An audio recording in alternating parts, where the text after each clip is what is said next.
So the caravan of migrants making slow but steady progress approaching the United States-Mexico border.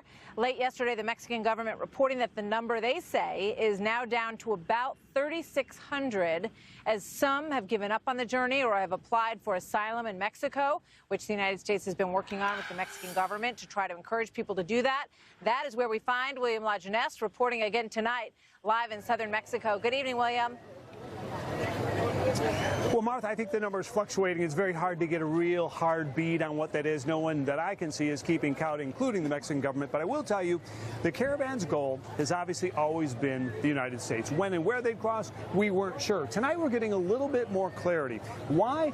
The Mexican people are giving them transportation, trucks, taxis, buses. They're moving a lot faster than they originally thought, walking and staying together. Secondly, a lot of migrants told us today that they plan to take this freight train known as La Bestia, the Beast.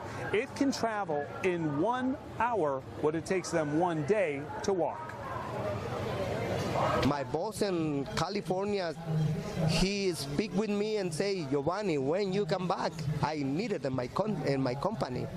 And I say maybe 30 or 35 days, maybe.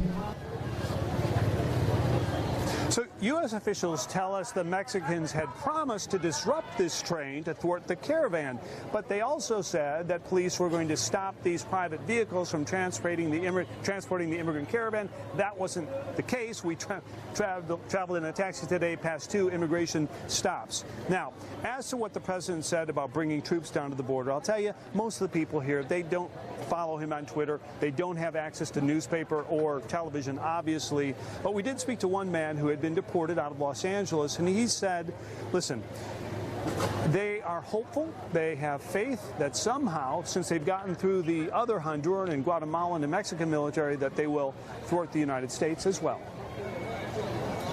All the Guatemalan soldiers blocked it. They still went through. Then it happened in Mexico. Soldiers, and now they're passed.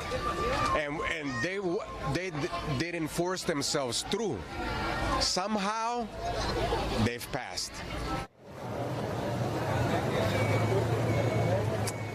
So, Martha, my audio goes in and out, so I'll just wrap it up this way.